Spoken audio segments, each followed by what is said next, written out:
வணக்கம் அன்பார்ந்த இணையதள நேயர்களை மீண்டும் www.qcrc.in என்ற இணையதளத்திற்காக நியூஸ் தமிழ் செய்தி அறிக்கையில் உங்களை சந்திப்பதில் பெருமகிழ்ச்சி அடைகிறோம். இன்று 3 ஜூன் 2009க்கான முக்கிய செய்திகளை தற்போது பார்க்கலாம். இந்தியாவிலேயே முதல் முறையாக பாராளுமன்ற சபாநாயகராக திருமதி மீரா குமார் முறைப்படி இன்று பதவியேற்றுக் கொண்டு அவையை வழி நடத்தியதாகவும் அவர் செய்தியாளர்களுடன் பேசுகையில் மகளிர் ஒதுக்கீடு 33% நிறைவேற்ற பாடுபடுவேன் என்று வெளியிட்டுள்ளதாக செய்திகள் வெளியாகிக் கொண்டிருக்கிறது.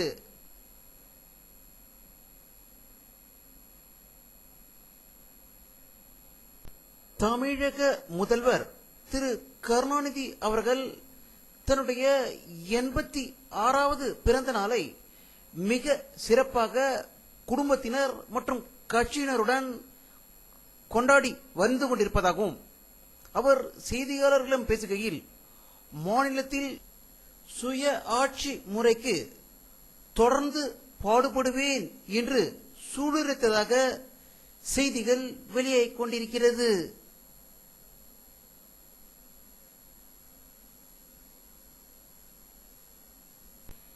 மதிமுக பொதுச் செயலாளர் திரு வைகோ அவர்கள் வெளியிட்டுள்ள செய்தி அறிக்கையில் நாங்கள் தோல்வியை கண்டு துவண்டு விடவில்லை என்றும் இந்த தேர்தலில் ஆள்பலம் பணபலம் தில்லுமுள்ளுகள் மூலம் திமுக வெற்றி பெற்று விட்டது என்றும் இது நிலையான வெற்றி இல்லை என்று கூறியதாக சென்னையிலிருந்து தகவல்கள் வெளிவந்து கொண்டிருக்கிறது.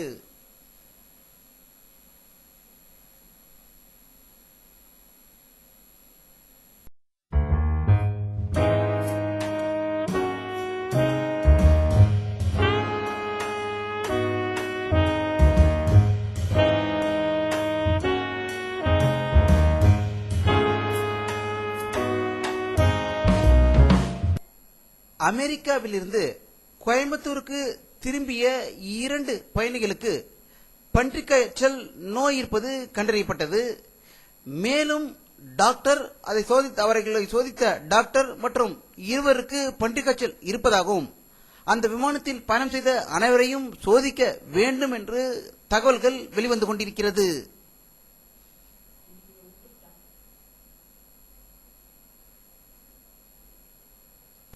பாரதிய ஜனதா கட்சியின் பாராளுமன்ற துணை தலைவராக திருமதி சுஷ்மா ஸ்வராஜ் நியமிக்கப்பட்டுள்ளதாகவும் ராஜ்யசபா எதிர்க்கட்சி தலைவராக திரு அருண் ஜேட்லி நியமித்துள்ளதாக அக்கட்சியிலிருந்து தகவல்கள் வெளிவந்து கொண்டிருக்கிறது.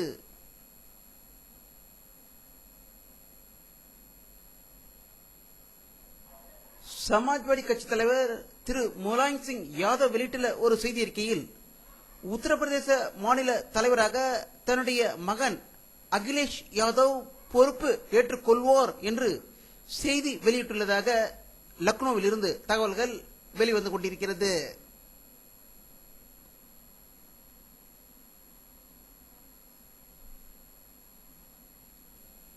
கம்ப்யூட்டர் மற்றும் இணையதளங்கள் மூலம் நடக்கும் குற்றங்களை தடுப்பதற்காக மும்பையில் சைபர் கிரைம் போலீஸ் ஸ்டேஷன்கள் துவக்கப்பட இருப்பதாக மும்பையில் இருந்து தகவல்கள் வெளிவந்து கொண்டிருக்கிறது.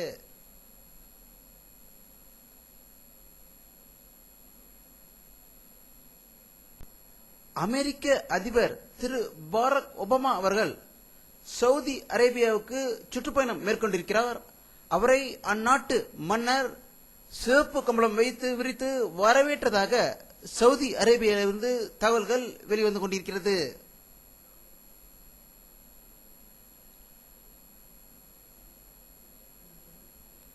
அல் கொய்தா மற்றும் தாலிபான்களின் தலைவரும் உலக பயங்கரவாதியாக கருதப்படும் திரு ஒசாமா பின் லேடன் அவர்கள் வெளியிட்டுள்ள ஒரு செய்தி அறிக்கையில் அமெரிக்க அதிபர் திரு பாரக் ஒபாமா அவர்கள் முஸ்லிம் மக்களுக்கு எதிராக நடவடிக்கையில் ஈடுபடுவதாகவும் அவர் இவ்வாறு ஈடுபடுவதால் அந்நாட்டு மக்களுக்கு விரைவில் தகுந்த பாடம் கற்பிக்கப்படும் என்று தெரிவித்துள்ளதாக அவர் ஒரு தொலைக்காட்சிக்கு பேட்டி அளித்ததை உலகம் முழுவதும் பார்த்துக் கொண்டிருப்பதாகவும் தகவல்கள் வெளிவந்து கொண்டிருக்கிறது.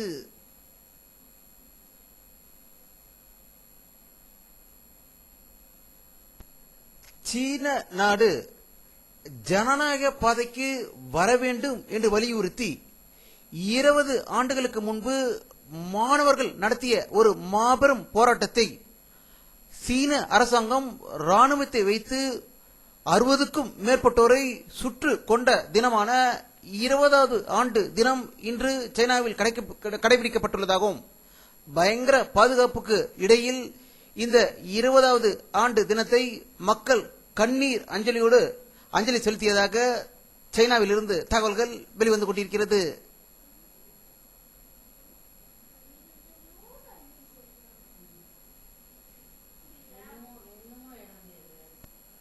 அட்லாண்டிக் கடலில் நொறுங்கி விழுந்ததாக கருதப்படும் பிரெஞ்சு விமானத்தின் சில பாகங்களை பார்த்ததாக பிரேசில் ராணுவத்தினர் கூறியிருக்கிறார்கள்.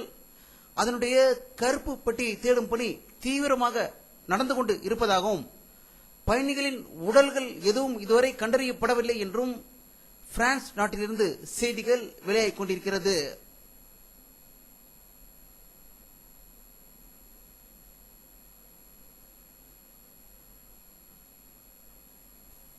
ஐரோப்பிய நாடுகளில் யூரோவை தமது நாணயமாக கொண்டுள்ள 16 நாடுகளில் வேலை வாய்ப்பின்மை கடந்த 10 வருடத்தில் இல்லாத அளவுக்கு உச்ச நிலையை அடைந்துள்ளதாகவும் யூரோ வலயத்தில் ஏப்ரல் மாதத்தில் கிட்டத்தட்ட 4 லட்சம் பேர் வேலை இழந்து உள்ளதாக ஒரு அதிர்ச்சி தகவல் ஐரோப்பாவில் இருந்து வந்து கொண்டிருக்கிறது.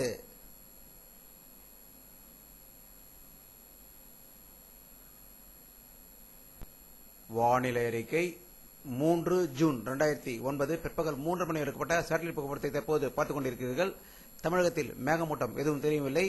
இன்றும் வெயிலின் தாக்கம் அதிகம் இருந்ததாகவே தமிழகத்தில் உள்ள அனைத்து பகுதிகளிலிருந்தும் செய்திகள் வெளியாகிக் கொண்டிருக்கிறது.